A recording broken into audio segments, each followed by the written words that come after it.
Hello guys, this is me Ankita. Welcome to my channel AC aero hub. और आज के इस वीडियो में हम बात करेंगे how to revise properly.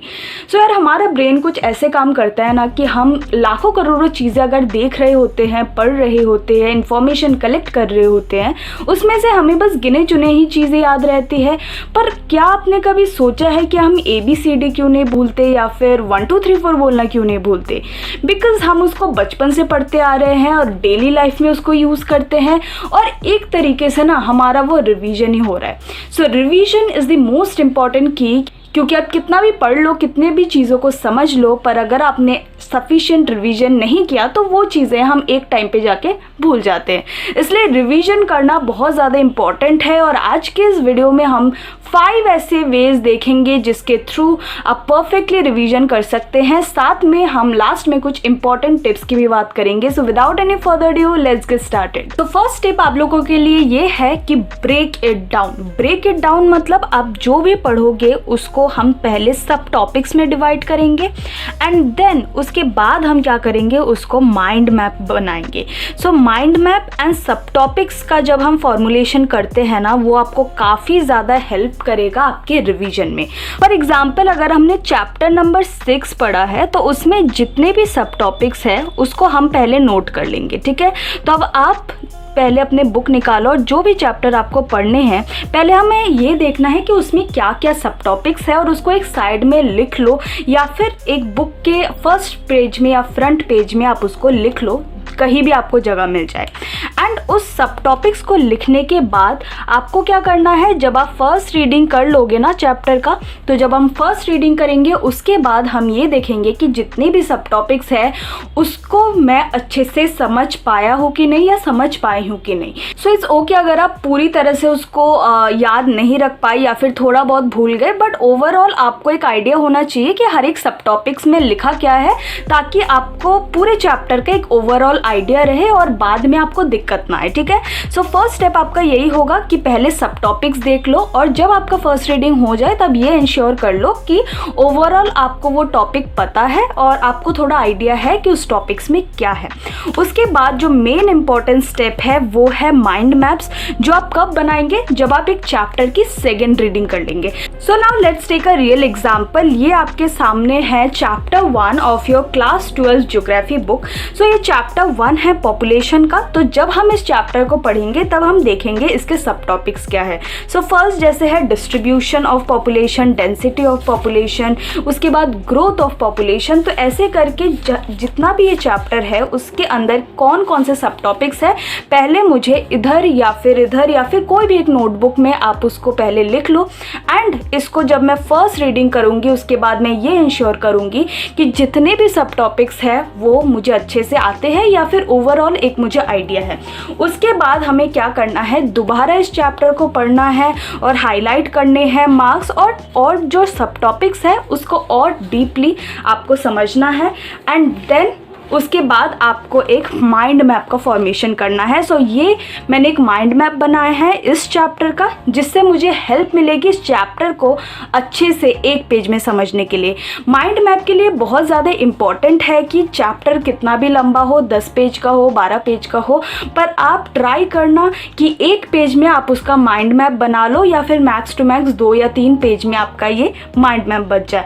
Mind map बहुत ज़्यादा यूज़फुल होता है, बिकॉज जब आप सेकेंड रीडिंग करोगे उसके बाद आप माइंड मैप बना लेना, और जब आप इस चैप्टर को दोबारा रिवाइज करने जाओगे ना, आपको बुक की ज़रूरत नहीं पड़ेगी, बिकॉज आपको ये पता लग जाएगा कि पॉपुलेशन है तो इसके अंदर मुझे डिस्ट्रीब्यूशन पढ़ना है, डेंसिटी पढ़ना है, ग्रोथ पढ़ना है, और इस सारे छोटे छोटे टॉपिक्स में जो भी इंपॉर्टेंट पॉइंट्स है आप इसको लिख डालेंगे। ठीक है, ऐसे मैंने काफ़ी सारे चैप्टर के माइंड मैप बनाए हैं। लाइक ये वाला चैप्टर है, इसको भी मैंने माइंड मैप बनाया है, जिसमें अंदर मैंने फ्लो चार्ट्स, डायग्राम्स, कलर्स इसको यूज़ किया ताकि चैप्टर को रिवाइज करने में बहुत ज़्यादा इजी हो जाए। ठीक है, सो ये सारे डिफरेंट चैप्टर्स के माइंड मैप्स है जो बहुत ज़्यादा हेल्पफुल होंगे उस चैप्टर को पढ़ने में।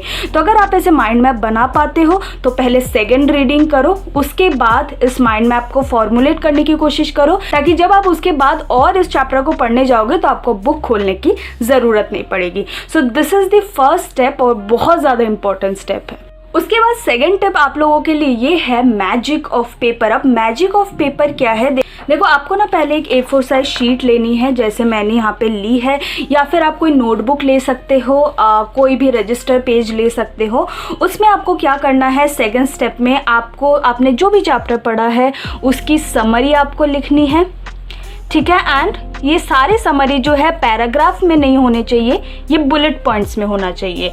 प्लस अगर आपने कोई एक्स्ट्रा एडिशन किया है, कोई पॉइंट्स का अगर कुछ आपने वैल्यू ऐड किया है, या फिर कोई भी टॉपिक से रिलेटेड आपने कुछ एक्स्ट्रा मटेरियल देखा है, पढ़ा है, या फिर कोई भी बुक से आपने रेफ़र किया है, तो उन एक्स्ट्रा पॉइंट्स को हमें इंक्लूड करना है, ठीक है। तो हम इस पेज में, इस वाइट पेज में या फिर कोई भी रजिस्टर पेज में जब भी कोई चैप्टर पढ़ेंगे उसका हम क्या करेंगे, रिवीजन। कैसे, उसकी समरी लिख के। फॉर एग्जांपल अगर मुझे ये चैप्टर पढ़ना है, ये पॉपुलेशन है, so what I will do, मैंने ये पढ़ा और रिवाइज करते टाइम जैसे मेरे सामने ये सब टॉपिक है, तो आप एक काम कर सकते हो, आप सब टॉपिक्स को देख सकते हो और उस सब टॉपिक्स के में आपने जो भी इंपॉर्टेंट पढ़ा है या फिर जो भी पढ़ा है उसको एज अ समरी आप बुलेट पॉइंट्स में लिख सकते हो। एंड साथ में मान लो अगर इस चैप्टर में अगर मैंने इसके साथ कुछ एक्स्ट्रा इन्फॉर्मेशन देखी, कोई रीसेंट डेटा देखी, तो हम इसमें क्या करेंगे, इंक्लूड करेंगे। और ज़्यादा से ज़्यादा ये कोशिश करना कि जो आप इस समरी को लिखेंगे वो आप बिना देखे लिख पा रहे हो, बिकॉज हम जब बिना देखे लिखते हैं तो वो हमारी राइटिंग प्रैक्टिस भी होती है और साथ में हमारा एक बहुत ही अच्छा इफेक्टिव रिवीजन होता है, बिकॉज हम चीज़ों को बिना देखे लिख रहे हैं। तो जब भी आप बुक पढ़ोगे उसमें आप हाईलाइट कर सकते हो। एंड इस वाइट पेपर में आप इसकी समरी एज इन आप कोई इंपॉर्टेंट डेटा, कोई इंपॉर्टेंट डेफिनेशन, कोई इंपॉर्टेंट ईयर हो गया, या फिर कोई भी इंपॉर्टेंट चीज़ें जो आपको आपके चैप्टर में लगती है या फिर आपके उस टॉपिक्स में लगती है, आप उसको लिख सकते हैं। एंड ये आपको MCQ में भी हेल्प करेगी, डिस्क्रिप्टिव टाइप क्वेश्चन में भी हेल्प करेगी, प्लस रिवीजन करने में भी हेल्प करेगी। एंड जो एक्स्ट्रा पॉइंट्स आप इधर उधर से देख रहे हो उसको एक कंपैक्टली आपको इंटीग्रेटेड फॉर्म में एक बहुत अच्छा नोट्स मिलेगा, जिससे आप बहुत अच्छे से रिवीजन कर सकते हो। So second point is the magic of paper, जिसमें एक पेपर में आपको समरी लिखनी है सारे सब टॉपिक्स की जो भी आपने इस चैप्टर में पढ़ा, and try to do it without seeing the book. So बिना देखे उसको रिवीजन करने की कोशिश करना और जो भी पॉइंट्स लिखोगे उसको बुलेट पॉइंट्स में लिखना है with the integration of the extra points if you have. Third tip for you is video learning. So video भी एक काफ़ी अच्छा तरीका है रिवीजन करने का, क्योंकि जब आप वीडियो देखते हो तब जो भी आप पढ़ रहे होते हो उसकी विजुअल आपको दिखती है, या फिर जो भी आपने पढ़ा है उसको कोई दोबारा उस चीज़ों को ही बता रहा है। सो उससे आप सुनेंगे भी, आप देखेंगे भी, और ये audio as well as visuals are very important for revision. So जब भी आपको वीडियो देखना है आप दो टाइम पे वीडियो देख सकते हैं। एक बिफोर स्टार्टिंग द चैप्टर, ठीक है, कभी भी आप कोई भी चीज़ें पढ़ने वाले हैं, so before reading any chapter आप उसकी वीडियो देख सकते हैं।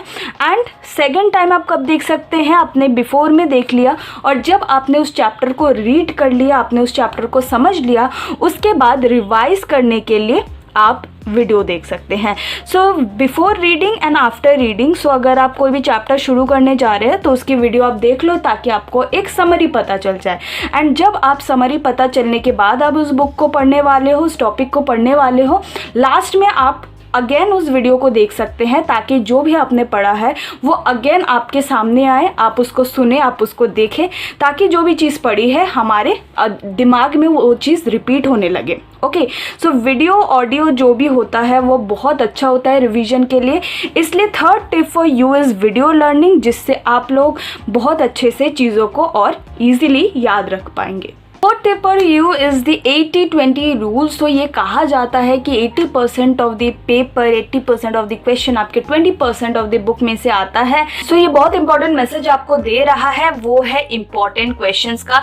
इंपॉर्टेंट क्वेश्चंस देखना काफ़ी ज़्यादा इंपॉर्टेंट है। This is a part of your smart work, ठीक है। सिर्फ हार्ड वर्क करने से नहीं होता, बट हार्ड वर्क के साथ आपको स्मार्ट वर्क भी करना है। तो जब आप चैप्टर पढ़ रहे हो उसके साथ आप ये भी देखो कि इंपॉर्टेंट क्वेश्चंस कौन कौन से हैं, इंपॉर्टेंट टॉपिक कौन से हैं जिसमें से बहुत बार क्वेश्चन पूछा जा रहा है, तो वो उस हिसाब से आपको क्या करना है, जो इम्पोर्टेंट टॉपिक्स है उसमें आपको ज़्यादा एम्फेसिस देना है, उसको ज़्यादा डीपली और अच्छे से पढ़ना है। और जो टॉपिक थोड़ा सा कम रिलेवेंट है, मतलब वो एग्जाम पॉइंट ऑफ व्यू से थोड़ा सा कम इम्पोर्टेंट है, उसको आप उस हिसाब से एम्फेसिस करो। सो इम्पोर्टेंट क्वेश्चंस देखना इसलिए इम्पोर्टेंट है आप लोगों के लिए, बिकॉज इससे आपको पता चलेगा कि कौन से टॉपिक बहुत इंपॉर्टेंट है एंड जिसको आप बिल्कुल छोड़ नहीं सकते, बिल्कुल नेग्लेक्ट नहीं कर सकते और डीपली आपको पढ़ के जाना है। सो इंपॉर्टेंट क्वेश्चन आप कैसे देखोगे वो हम अगले टिप में बात करेंगे, बट यहाँ पे आप ये ध्यान रखो कि पिछले 7 ईयर्स में 10 ईयर्स में जितने भी क्वेश्चन पूछे जा रहे हैं उसको एक ट्रैक करो और ये पहले पता लगाओ कि उस चैप्टर में से इन टेक्स्ट क्वेश्चन कौन से हैं, मीन्स जो एक्सरसाइज के क्वेश्चन होते हैं आपके जो चैप्टर खत्म होने के बाद क्वेश्चंस है उनको ध्यान में रखना है, या फिर अगर आपके टीचर ने कोई इंपॉर्टेंट क्वेश्चंस प्रोवाइड किया है उसको देख के जाना है। कोई रेफरेंस या गाइड बुक है आपके पास जहाँ पे आपको क्वेश्चन बैंक मिला हुआ है, सो उसमें से आप प्रैक्टिस कर सकते हैं, या फिर आप क्वेश्चन पेपर्स देख सकते हैं जिसमें से आपको इंपॉर्टेंट क्वेश्चंस पता चलेंगे एंड उस हिसाब से आपको आपके बुक को इक्वली एम्फेसाइज करके पढ़ना है।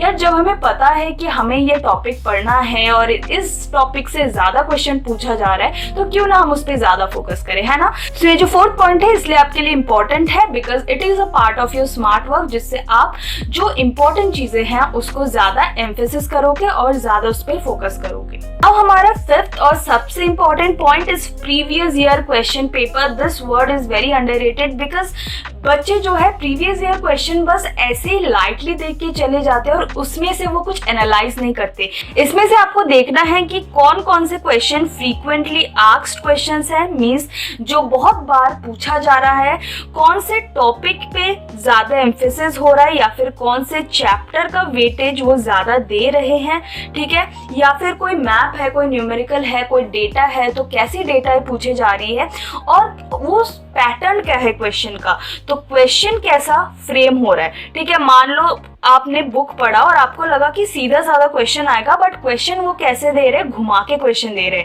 तो क्वेश्चन पैटर्न को आपको समझना है। तो इन 3 चीजों को आप जरूर देखें जब आप क्वेश्चन पेपर देख रहे हो कि क्वेश्चन का पैटर्न कैसा है, टॉपिक या फिर कौन से चैप्टर को वो ज्यादा एम्फेसिस कर रहे हैं और फ्रीक्वेंटली आस्क्ड क्वेश्चन कौन से है।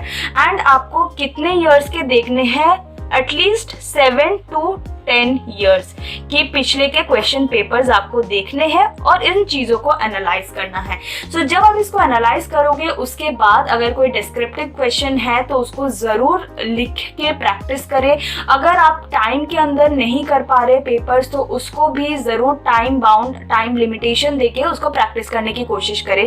फिलहाल तो अभी आप लोगों का एमसीक्यू आने वाला है, सो एमसीक्यू के लिए ये इंपॉर्टेंट नहीं है कि आप एक टाइम लिमिट के अंदर उसको कंप्लीट करें बिकॉज वो हो जाएगा आपका, बट फिर भी दिक्कत है तो आप जरूर प्रैक्टिस करें।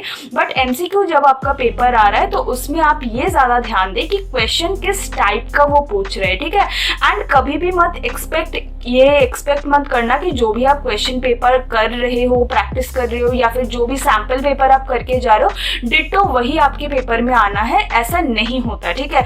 हो सकता है क्वेश्चंस जो है वो रिपीट हो जाए, क्वेश्चंस जो है सेम आ जाए, क्वेश्चंस के रिपीट होने के चांसेस होते हैं, बट ये एक्सपेक्ट मत करना कि हम ये एमसीक्यू पढ़ के जा रहे हैं तो यही आना है क्वेश्चन में, ऐसा नहीं है। बट एमसीक्यू पेपर में आपको ज्यादा से ज्यादा प्रैक्टिस करना है बिकॉज उससे आपको एक आइडिया लगेगा कि रियल में पेपर में जब आएगा तो आप उसको कैसे अटेम्प्ट करोगे। तो आप कोई भी अच्छा सा कोई भी रेफरेंस या फिर क्वेश्चन बैंक उठा लीजिए, ऑनलाइन ऑफलाइन हर जगह अवेलेबल है, एंड उससे जो भी उसमें जो भी सैंपल पेपर होंगे उसको जरूर प्रैक्टिस करना, प्रीवियस ईयर क्वेश्चन में होंगे उनको जरूर प्रैक्टिस करना और इंपॉर्टेंट क्वेश्चंस जो है उनको जरूर प्रैक्टिस करना है। So here are some extra tips for you revision करने का। आपको ना पहले 3 टाइप ऑफ गोल्स आपको सेट करने हैं। फर्स्ट इज मंथली गोल, ठीक है, आपको पहले मंथली गोल सेट करना है, उसके बाद आपको वीकली गोल सेट करना है एंड लास्टली आपको डेली गोल सेट करना है। सो कैसे करना है मैं आपको बताती हूँ। पहले आप मंथली गोल में ये सेट करेंगे कि आपको क्या क्या करना है। So you have to make a to do list of a particular month, कि इस मंथ में मुझे कौन कौन से चैप्टर्स पकड़ने हैं, कौन कौन से बुक पकड़ने हैं, कौन कौन से क्वेश्चन पेपर्स करने हैं, ये आपको पहले फिक्स करना पड़ेगा। सो आपको पहले एक ब्रॉड एक मंथली गोल बनाना है। उसके बाद हर एक वीक में 4 वीक्स होते हैं आपके पास। सो वीक 1 में आप क्या करेंगे, वीक 2 में आप क्या करेंगे, वीक 3 में आप क्या करेंगे एंड वीक 4 में आप क्या करेंगे, ठीक है। एंड थर्डली आपको क्या करना है, डेली गोल्स बनाने हैं कि डेली टू डू लिस्ट आप क्या करोगे, कब क्या पढ़ोगे, डेली टू डू लिस्ट बनाना है। एक चीज इसमें ये ध्यान दो कि डेली टू डू लिस्ट में ना आप ऐसा मत करो कि इस टाइम से इस टाइम तक मैं ये करने वाला हूँ, इस टाइम से इस टाइम तक मैं ये करने वाला हूँ। आप डेली गोल में ना कुछ टॉपिक्स लिख लो या फिर कुछ टू डू लिस्ट बना लो कि आज के दिन में मुझे ये चीजें कंप्लीट करनी है। अब जितना भी टाइम लगे आपको वो चीजें कंप्लीट करनी है, बट मेक रियलिस्टिक गोल। ये तीनों ही जो monthly, weekly and daily goals होंगे उसके लिए ये इंपॉर्टेंट टिप है कि मेक रियलिस्टिक गोल। अगर आप डेली टू डू लिस्ट बना रहे हो ना, तो पहले आप ये लिख लो कि मुझे आज क्या क्या करना है, और पहले ये देख लो कि मेरे पास टाइम कितना बचा। अगर हम मेरे पास आज 4 घंटे हैं तो 4 घंटे में मैं क्या कर पाऊंगा या क्या कर पाऊंगी, उसके हिसाब से टू डू लिस्ट बना। और अगर आप पूरा टू डू लिस्ट फॉलो नहीं कर पाते, अगर 1-2 चीज छूट जाती है, इट्स ओके, बट उस चीज की दुख मत जताओ कि यार आज मैं कर नहीं पाया या आज मैं कर नहीं पाई, बट उस चीज का खुशी जरूर मनाना कि मैंने एटलीस्ट थोड़ा तो फॉलो किया है ना। तो कुछ तो फॉलो किया इज बेटर देन कुछ नहीं किया, ठीक है। सो कुछ इज बेटर देन कुछ नहीं। सो इसलिए अगर आप थोड़ा सा भी फॉलो कर पाते हैं बहुत अच्छी बात है, उसमें कोई नाराज होने वाली बात नहीं है, ओके। एंड मंथली गोल बनाना, उसमें टू डू लिस्ट बनाना कि इस मंथ में या फिर अगले मंथ में मुझे कौन कौन से चीजें कवर करनी है। और अगर आपने 50% 70% चीजें कवर कर लिया है, so be proud of yourself, क्योंकि आपने एटलीस्ट कुछ तो किया है। एंड बहुत ज़्यादा स्ट्रिक्ट लिस्ट या फिर ज़्यादा स्ट्रिक्ट टाइम टेबल अपने लिए मत बना के रखना, बिकॉज हमारी बॉडी को भी थोड़ा सा कभी कभी रिलैक्सेशन चाहिए होता है, कभी कुछ और सर्कमस्टांस आ जाते हैं, या फिर जो हम प्लान करते हैं वो हमेशा नहीं हो पाता है। सो ये बना के रखो कि मुझे आज ये करना है, एंड उस हिसाब से जब भी आपको टाइम मिले आप उसको कंप्लीट करने की कोशिश करो, ठीक है। So this is the first tip, and the second tip for you is revise at least thrice, ठीक है। Revise at least thrice. अगर आप बोर्ड के एग्जाम दे रहे हो, कोई भी क्लास के एग्जाम दे रहे हो, रिवीजन एटलीस्ट 3 बार आपने कर लिया हो, क्योंकि फर्स्ट टाइम हम रिवीजन करते हैं तो इट्स ओके, आप थोड़ा बहुत याद रख लेते हैं। उसके बाद हम सेकेंड टाइम रिवीजन करते हैं तो पहले से थोड़ा याद रख पाते हैं, बट अगर आप कोई भी चीज़ को 3 बार करते हो कंटिन्यूअसली तो आपको वो चीज़ कहीं ना कहीं इफेक्ट करती है और वो चीज़ कहीं ना कहीं आपको याद रहती है। सो 3 बार मिनिमम आपको रिवीजन करना है, और मैक्सिमम आप 5-6 जितना भी टाइम चाहो उसको रिवीजन कर सकते हो। And third tip for you is writing practice और सॉल्विंग क्वेश्चन। तो देखो, बस क्वेश्चन देख के नहीं जाना या फिर क्वेश्चन बस पढ़ के नहीं जाना, ट्राई करना कि लिखने की प्रैक्टिस करना, बिकॉज जो चीज़ हम देखते हैं, सुनते हैं, उसके बाद बोलते हैं या फिर पढ़ते हैं, और उसके बाद अगर आपने लिख भी लिया ना उस चीज़ को, तो आपका साइड और भी ज़्यादा स्ट्रॉन्ग हो जाएगा। तो रिवीजन का एक बहुत इंपॉर्टेंट पार्ट है राइटिंग। सो ज़रूर लिख के चीज़ों को देखना। अगर डिस्क्रिप्टिव पेपर नहीं भी आ रहा है कोई बात नहीं है, बट जो चैप्टर आपने पढ़ा है उसके एटलीस्ट जो इंपॉर्टेंट पॉइंट है, डेफिनेशंस है, समरी है, आप लिख ही सकते हैं ना। सो ये 3 एक्स्ट्रा टिप आपके लिए थे। First is to make a list which is to-do list and which is of monthly, weekly, daily goals, and second है revise at least thrice, and third is solving questions. Okay, so that is all for the video. I hope आप लोगों को थोड़ा सा help मिलेगा इस चीज से। आपको वीडियो कैसा लगा नीचे कमेंट सेक्शन में बताओ। कोई और टिप जो आप फॉलो करते हैं वो भी हमारे साथ जरूर शेयर करें, ताकि और भी बच्चे उसको देख के उसको फॉलो कर सके। I hope you like the video. If you do please do subscribe this channel and hit the like button. ऐसे वीडियोज और आते रहेंगे, so do subscribe it, and हम मिलेंगे अगले वीडियो में। Till then stay tuned and bye bye.